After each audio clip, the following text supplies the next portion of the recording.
నమస్కారం. నా పేరు శ్రీకర్ అన్నప్రగడ. నేను ఇవాళ దీపావళి గురించి చెప్తాను. దీపావళి ఒక ముఖ్యమైన పండగ హిందువులకి. దీపావళి అంటే దీపాల వరస. శ్రీరాముడు రావణాసుని వధించింది వల్ల ఈ పండగ జరుపుకుంటారు.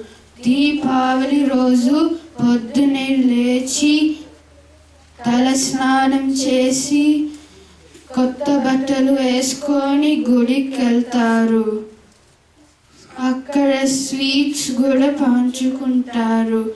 సాయంత్రం ఇంటి ముందు దీపాలు వెలిగించి లక్ష్మీ పూజ చేసి టపాకాయలు కాలుస్తారు.